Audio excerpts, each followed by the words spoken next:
Howdy, y'all. I am back making another protein and salad meal, and I wanted to share a quick tip that I have for frying crispy bacon.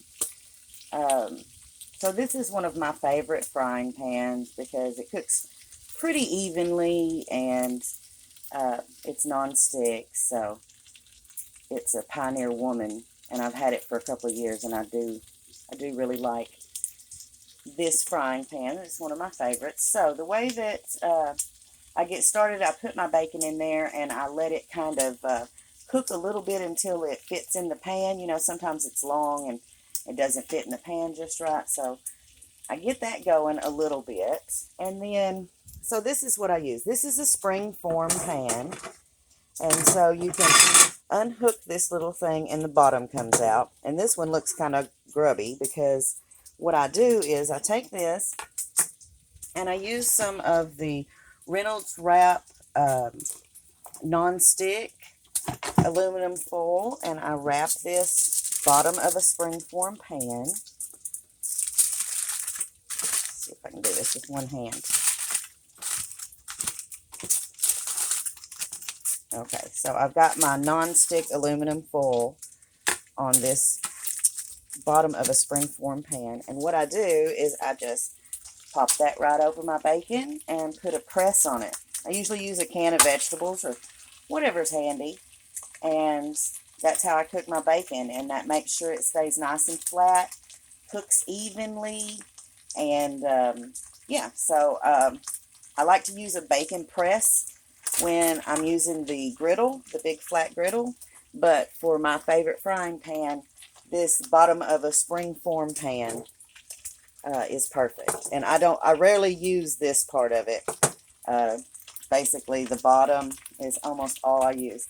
And I use this not just for bacon, but for chicken breasts, for hamburger, for just about anything. I don't use it on seafood because it's kind of too much, but just about anything. I'll put it on a steak.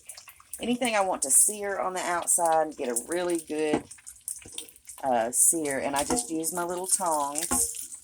And you can see I gotta turn it down already. It makes it cook a lot faster when you have the press on it.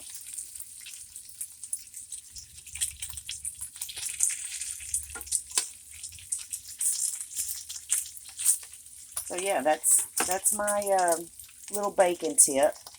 And if it's flipping up on the end like that, you can just kind of push it with the press.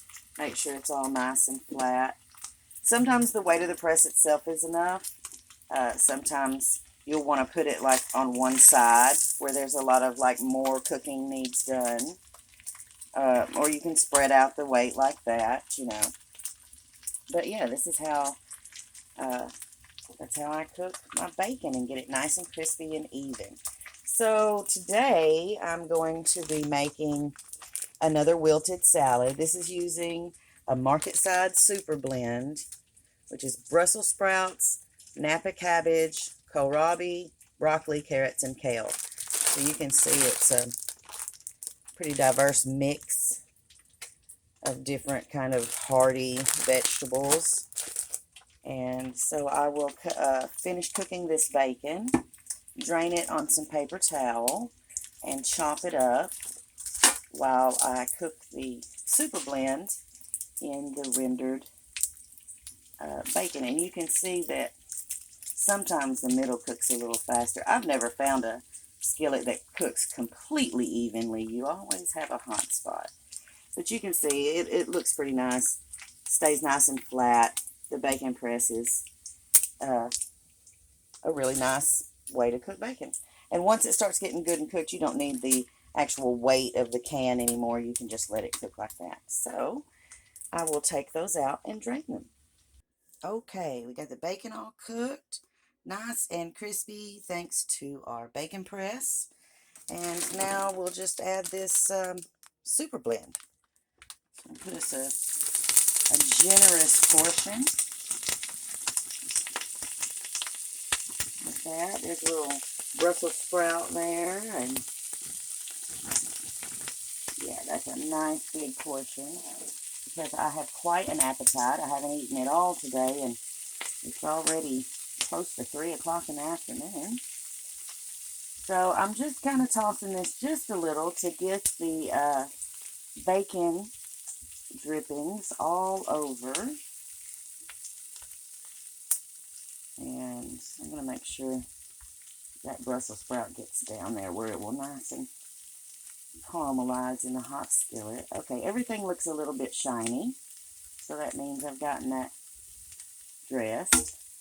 Okay, and I'm going to add just a little bit of regular table salt. And we'll let this cook for not long, 2 or 3 minutes, while I chop up our bacon. Okay, that looks about ready. It's been just about 3 minutes. Everything's nice and soft.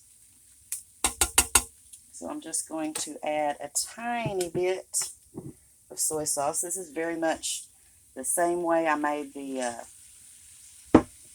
broccoli slaw, the warm broccoli slaw. So just give that a quick toss. We've got our nice bacon already here. It's nice and crispy thanks to my homemade bacon press. And you don't have to use the bottom of a springform pan. You can use anything that's, not going to melt. You can make your own bacon press that fits your pan. I've used this for years. As you can tell, it's slightly discolored from me using just the bottom part as a bacon press. But the nonstick foil and a can of beans and something flat you can wrap in foil that won't melt make a great bacon press. So now I think we're ready to go to plate. Okay, so here we are. The fried super blend. I guess they're calling it a super blend with the kale and cabbage, kohlrabi, Brussels sprouts, carrots, and lots of bacon. Even though this was half a bag of the super blend and 3 strips of bacon, it didn't make very much. So I'm sure it will be very filling though. This is my dish I'm sharing for today. Warm super blend salad with bacon. Thanks for joining me, you guys, and until next time, y'all be sweet.